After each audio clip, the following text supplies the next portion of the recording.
Hello students. तो so far in the earlier videos of chapter 1 हमने क्या क्या पढ़ा है? Addition, subtraction and multiplication of integers. आज हम करने वाले हैं पार्ट 3 ऑफ चैप्टर 1, जहां पे हम लोग सीखेंगे डिवीजन ऑफ इंटीजर्स। तो चलिए शुरू करते हैं। हमको पता है कि division is the reverse of multiplication. ये हमने बार बार बोला भी है बचपन में, यानी कि इसके पहले वाले क्लासेस में। मगर ये काम कैसे आता है? सिंपल एक एग्जांपल देख लेते हैं। मैंने अगर लिखा -8 इंटू -9, तो इसका आंसर क्या निकलता है? 72। अब अगर मैं इसी चीज को थोड़ा सा घुमा के लिखूं कि -8 into dash is equal to 72, तो आप उसको कैसे सॉल्व करोगे? सिंपल है, आप -8 को इक्वल टू के राइट हैंड साइड में ले जाओगे। तो -8 यहां पे किस साइन के साथ था? मल्टीप्लिकेशन। उसको जब राइट हैंड साइड में लेके जाओगे तो इसका रिवर्स निकलेगा, दैट इज डिवीजन। यानी कि 72 को आप -8 से डिवाइड कर दोगे। तो जैसे आप 72 को -8 से डिवाइड करोगे, आपका आंसर क्या आएगा? -9, which is the correct answer. यहां पे और एक चीज नोटिस कीजिए कि जब मैंने एक पॉजिटिव नंबर को एक नेगेटिव नंबर से डिवाइड किया, तो डिवीजन एक होल नंबर की तरह ही हुआ, यानी कि 72 8 से डिवाइड हो गया। मगर सामने कौन सा साइन पड़ा? माइनस का साइन पड़ा। यानी कि पॉजिटिव नंबर को अगर आप नेगेटिव नंबर से डिवाइड करते हो, तो division will be just like a whole number, और जो आंसर आएगा, यानी कि आपका जो क्वेश्चन आएगा, क्वेश्चन के सामने आप माइनस का साइन बिठा दोगे। तो चले आइए पेज नंबर 15 पर। वहां पे ट्राई दीज दिया हुआ है, उस ट्राई दीज को सॉल्व करने की कोशिश कीजिए। 4 इसमें ट्राई दीज है, ABCD कर। तो हम चले आते हैं इसके डी वाले में, इसको सॉल्व कर लेते हैं जरा। तो जस्ट -32/2, सिंपल 32 को 2 से डिवाइड कीजिए, कितना आता है? 16। अब चूंकि आप नेगेटिव को पॉजिटिव से डिवाइड कर रहे हो, तो फिर से आपका आंसर जो आएगा वो नेगेटिव ही आएगा। तो आंसर क्या आएगा? -16। ठीक है। तो ठीक उसी तरह से इस पेज में बाकी दो ट्राई दीज है, उनको भी सॉल्व कर लीजिए। एक चीज बहुत इंपॉर्टेंट है जिसको आपको ध्यान में रखना है कि अगर A, B दोनों इंटीजर्स हैं और B अगर 0 नहीं है, क्योंकि B अगर 0 हो जाता है, division by 0 is not possible. तो अगर B 0 नहीं है, तो A by -B is equals to -A/B, and -A/-B is equals to A/B। ये चीज आपको बहुत ज्यादा ध्यान में रखना है। तो चले आते हैं properties of division of integers पर। तो पहला प्रॉपर्टी है, integers are not closed under division. यानी कि if A and B are two integers, A/B may not be an integer. Example लेते हैं, 8/4 अगर आप करोगे तो यहां पे आंसर आता है 2। तो यहां पे 8, 4, 2 तीनों इंटीजर्स है, कोई प्रॉब्लम नहीं है। देख के तो ऐसा ही लगता है कि integers are close under division. अब और एक एग्जांपल ले लेते हैं, 6/4 इज इक्वल्स टू 1.5। तो यहां पे 6 और 4 तो इंटीजर्स है, मगर 1.5 इंटीजर नहीं है। तो एकदम क्लियर सी बात है, integers are not closed under division. ठीक है। चले आते हैं प्रॉपर्टी नंबर 2 पर। Division is not commutative for integer, यानी कि हम नहीं बोल सकते A/B is equals to B/A, नहीं होता। A/B is not equal to B/A। चले आते हैं प्रॉपर्टी नंबर 3 पर। Division by 0 is not defined in integer. किसी भी इंटीजर को आप 0 से डिवाइड नहीं कर सकते, इट इज इलीगल। चले आते हैं प्रॉपर्टी नंबर 4 पर। When we divide an integer by 1, the result is always that integer. चले आते हैं पेज नंबर 16 पर। यहां पे ट्राई दीज दिया हुआ है, इसको सॉल्व कर लेते हैं। पहला है 1/A इज इक्वल्स टू 1। क्या ये सही है? Answer is obviously no. Next is A/-1 is equals to -A। क्या ये सही है? ये बिल्कुल सही है। जब भी किसी इंटीजर को -1 से डिवाइड करते हैं, उसका रिजल्ट जो है उसका एडिटिव इनवर्स ही निकलता है। चले आते हैं पेज नंबर 17 पर। वहां पे एक एक्सरसाइज दी हुई है, एग्जाम्पल 2, तो उसको सॉल्व कर लेते हैं। इन a test, +5 marks is given for every correct answer and -2 marks is given for every incorrect answer। तो टेस्ट में अगर आप सही लिखते हो, you will get +5। अगर आप गलत लिखते हो तो -2 मार्क्स आपके डिडक्ट कर लिए जाएंगे। यहां पे अभी 2 पार्ट है। पहला पार्ट है, Radhika answered all the questions and scored 30, though she got 10 correct answers. दूसरा पार्ट है, Jay also answered all the questions and scored -12 marks, though he got 4 answers correct. How many incorrect answers had they attempted? तो चलिए question number 2 का part 1 solve करते हैं। तो यहां पे हमने क्या बोला? हमने बोला कि total marks given for 1 correct answer कितना है? 5 है। तो अगर राधिका ने 10 सवाल सही सही किए हैं, यानी कि 10 करेक्ट आंसर्स हैं, तो 10 करेक्ट आंसर्स का मार्क्स क्या बनता है? 5 into 10 which is equals to 50।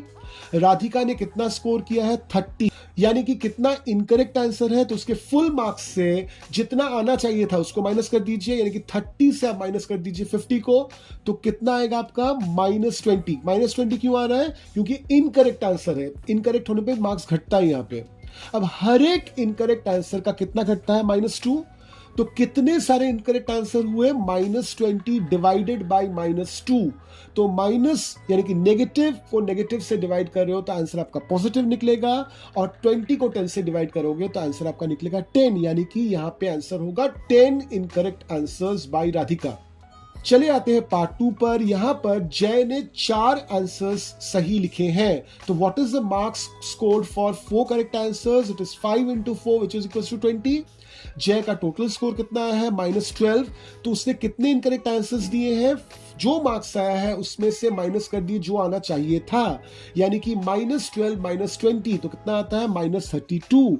अब हर एक इनकरेक्ट क्वेश्चन का कितना मार्क्स रहेगा? -2। तो कितने इनकरेक्ट आंसर्स है? -32 डिवाइडेड बाय -2। तो फिर से आप नेगेटिव को नेगेटिव से डिवाइड कर रहे हो, आंसर आपका पॉजिटिव आएगा।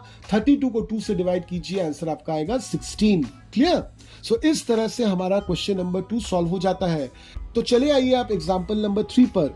अ shopkeeper earns a profit of ₹1 by selling 1 pen and incurs a loss of 40 पैसा per pencil while selling pencils of her old stock. तो उसके पास पेन भी है शॉपकीपर के पास, और पुराने स्टॉक के पेंसिल्स भी हैं।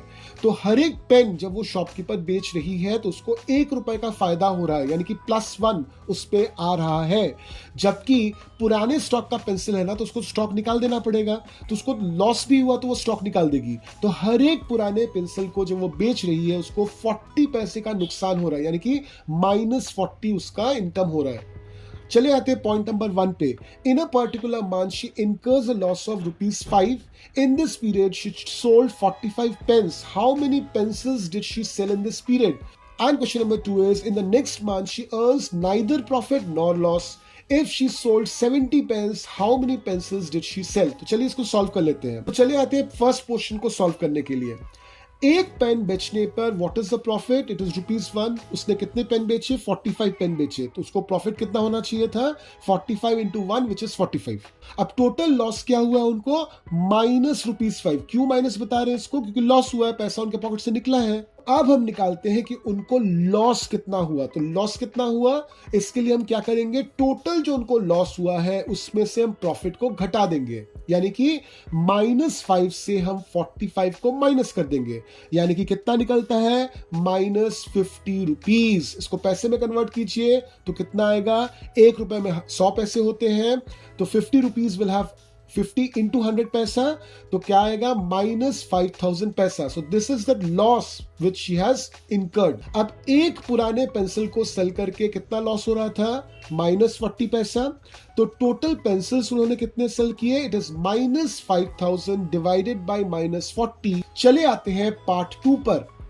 अगले महीने उनको प्रॉफिट भी नहीं हुआ, लॉस भी नहीं हुआ, ठीक है, यानी कि उनका profit plus loss is equals to 0। तो अगर हम देखें उनका प्रॉफिट जो हुआ है वही उनका लॉस है, ठीक है। तो अब उन्होंने 70 पेन सेल किए, तो हर एक पेन का कितना प्रॉफिट हो रहा था? ₹1 करके, तो 70 पेन का कितना होगा? 70 into 1 विच इज 70। अब उनको लॉस भी -70 का हुआ है ना, क्योंकि profit earned is equals to minus of loss. उनको लॉस भी 70 रुपीज का हुआ, यानी कि कितने पैसे का हुआ? -7000 का हुआ। तो उन्होंने कितने पेंसिल बेचे? It is -7000 divided by -40 which is equals to 175। Clear? तो आई एक्सपेक्ट कि आपको डिविजन का concept on integers is extremely clear. चले आते हैं पेज नंबर 18 पर, और अब हम सॉल्व करेंगे एक्सरसाइज 1.3। तो पहले देखिए क्वेश्चन नंबर 1 में evaluate each of the following. बहुत आसान है, सॉल्व कीजिए। सिर्फ आपको ध्यान में रखना है बॉडमास रूल, जो आपने ऑलरेडी पहले वाले क्लासेस में पढ़ के रखे हुए हैं, ठीक है। चले आते हैं क्वेश्चन नंबर 2 पर। तो क्वेश्चन नंबर 2 में आपको क्या बोला गया है? Verify that A divided by b plus c is not equal to a divided by b plus a divided by c for each of the following values of abc।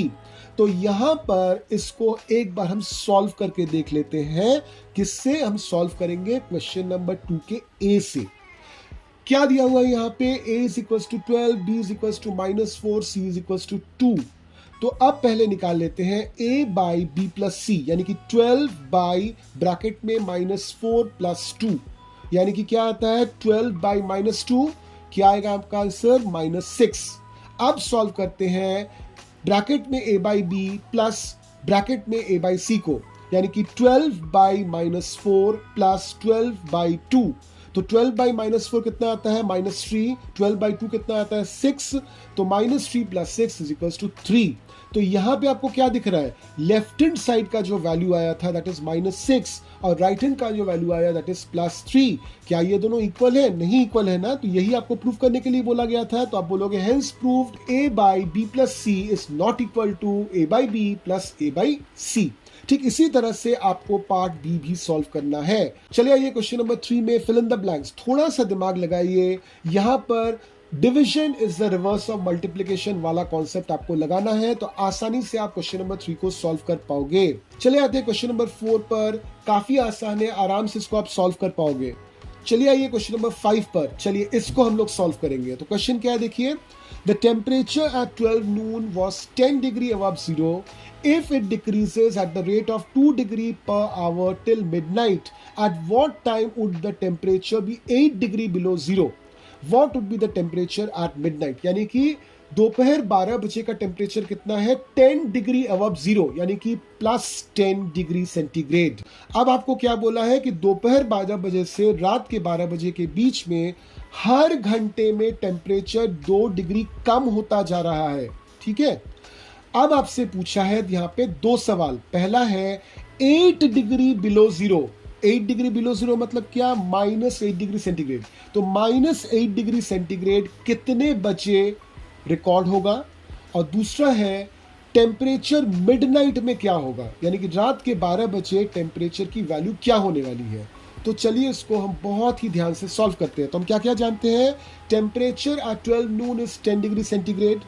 Temperature decrease in 1 hour कितना है? -2 degree centigrade. तो temperature decrease amount at midnight क्या होगा? दोपहर 12 बजे से रात के 12 बजे तक कितना टाइम रहता है? 12 घंटे। ठीक है, दिन 24 घंटे का होता है। दोपहर के 12 बजे हैं तो रात के जब 24 बजेंगे तो कितने घंटे का ड्यूरेशन होगा? इट इज 24 - 12 विच इज 12, यानी कि 12 × -2 इतना टेम्परेचर आपका घट जाएगा। तो टेम्परेचर घट के कितना होगा? -24, यानी कि रात के 12 बजे अभी दोपहर के 12 बजे जो टेम्परेचर है उससे -24 कम होगा। तो अभी दोपहर 12 बजे टेम्परेचर क्या है? 10 डिग्री। तो रात के 12 बजे टेम्परेचर क्या होगा? 10 प्लस -24, यानी कि -14 डिग्री सेंटीग्रेड। तो मिल गया हमारे सेकेंड क्वेश्चन का जवाब। अब हमको कौन सा टेम्परेचर का टाइम देखना है? -8 डिग्री। तो अब देखिए हमारा रात के 12 बजे का जो टेम्परेचर है -14 डिग्री, उसके साथ ये 8 डिग्री का डिफरेंस कितना है? So it is -14 minus of -8 which is -6 degree centigrade. ठीक है, अब आपको निकालना है कि -8 डिग्री सेंटीग्रेड रात के कितने बजे रिकॉर्ड हुआ था। तो देखिए आपका टेम्परेचर जो डिक्रीज हुआ वो हमने क्या निकाला? -6 डिग्री सेंटीग्रेड। ठीक है, यानी कि हर एक घंटे में कितना डिक्रीज हुआ? So it is -6 by -2 which is 3, यानी कि 12 बजे के 3 घंटे पहले का जो टाइम है तब आपका टेम्परेचर -8 डिग्री सेंटीग्रेड होगा। तो 12 बजे के 3 घंटे पहले कितना? यानी कि 12 - 3 कितना? 9 PM, यानी कि रात के 9 बजे आपका टेम्परेचर -8 डिग्री सेंटीग्रेड होगा। क्लियर? चले आते हैं क्वेश्चन नंबर 6 पर। In a class, +3 marks is given for every correct answer and -2 marks is given for every incorrect answer, no marks for attempting a question. Now Radhika scored 20 marks. If she got 12 correct answers, how many questions has she attempted incorrectly? Part number 2, Mohini scores -5 marks in the test. though she got 7 correct answers. So how many questions has she attempted incorrectly? चलिए इसको वापस करके देख लेते हैं. तो हमको क्या क्या पता है? Mark for correct answer 3, marks for incorrect answer -2, marks for not attempting 0. Part 1 में चले आते हैं. कितने आंसर्स करेक्ट हैं? 12. यानी कि मार्क्स फॉर करेक्ट आंसर कितना निकलेगा? 12 into 3 which is 36. अब कितने मार्क्स डिडक्ट हुए हैं? तो कितना स्कोर हुआ है उससे कितने मार्क्स स्कोर होने चाहिए थे उसको माइनस कर दीजिए. यानी कि 20 - 36 तो दिस -16. तो नंबर ऑफ इनकरेक्ट आंसर्स कितना है? -16 by -2 which is 8. चले आते हैं पार्ट नंबर 2 में. कितने करेक्ट आंसर्स है? 7. तो करेक्ट आंसर्स के कितने मार्क्स मिलने चाहिए थे? 7 into 3 which is 21. अब कितने मार्क्स घटे हैं इसको कैसे निकालेंगे? कितने मार्क्स मिले हैं उसमें से कितना मिलना चाहिए था उसको माइनस कर दीजिए. यानी कि -5 - 12 इट इज -26. तो नंबर ऑफ इनकरेक्ट आंसर्स कैसा है? It is -26 by -2 which is 13. अब चले आते हैं क्वेश्चन नंबर 7 पर. An elevator descends into a mine shaft at rate of 6 meter per minute. If the descent starts from 10 meter above the ground level, how long will it take to reach -350 metre? बहुत ध्यान से इस चीज को समझिए. Elevator मतलब क्या? एक लिफ्ट. ठीक है. तो माइन शाफ्ट क्या होता है? बेसिकली क्या यहाँ पे बताया गया है कि मान लीजिए कोल माइन है. तो कोल जो है वो अर्थ के नीचे से, यानी कि क्रस्ट, अर्थ का जो सरफेस होता है उसके नीचे से निकलता है. तो एक एलिवेटर से हम लोग ऊपर से नीचे तक जाते हैं, एक लिफ्ट से ऊपर से नीचे तक जाते हैं. तो ये लिफ्ट जो है अभी कहां पे खड़ी है? अर्थ का जो सरफेस है उसके 10 मीटर ऊपर खड़ी है. ठीक है. इस लिफ्ट को ऊपर से जब नीचे आना होता है तो कितने स्पीड में नीचे आता है? 1 मिनट में वो 6 मीटर नीचे या ऊपर जा सकता है. अब हम क्या चाहते हैं कि हम उस लिफ्ट पे चढ़े. वो लिफ्ट अभी कहां पे है? ग्राउंड से 10 मीटर्स ऊपर है. लिफ्ट का बटन ऑन किया तो वो लिफ्ट मुझे नीचे ले जाएगा. कहां ले जाएगा? -350 मीटर्स तक ले जाएगा. तो मुझे कितना टाइम लगेगा जाने के लिए, ये हमसे पूछा गया है. तो 1 मिनट में how much will the elevator descend? 6 metre. अब ये डिसेंड है, डिसेंड मतलब नीचे उतरना है, तो हम इसको -6 मीटर लिखेंगे. ठीक है. अब टोटल डिस्टेंस कितना नीचे उतरा ये कैसे निकालेंगे? आप सिंपल, नीचे उतरने की बात हो रही है तो -10 के साथ आप जोड़ दीजिए -350. तो आप जोड़ोगे तो आपका आंसर कितना आएगा? -360 मीटर. तो अगर -6 मीटर लिफ्ट जा सकता है 1 मिनट में, तो -360 मीटर कितने में जाएगा? So it is -360 by -6 which is equals to 60 minute, यानी कि 1 आवर. क्लियर? सो इस तरह से हमारा चैप्टर नंबर 1 कंप्लीट हो जाता है. चैप्टर नंबर 1 के तीनों वीडियोस को बहुत ध्यान से देखिए. कोई डाउट है, कोई क्वेश्चन है, मेरा व्हाट्सएप नंबर, मेरी ईमेल आईडी दी हुई है डिस्क्रिप्शन में, वहां पे आप मुझे कांटेक्ट कर सकते हो. और फिर हम वापस मिलेंगे नेक्स्ट सीरीज ऑफ वीडियोस के साथ ऑन चैप्टर 2, जहां पे हम पढ़ने वाले हैं the topic fractions and decimals. Till then keep learning.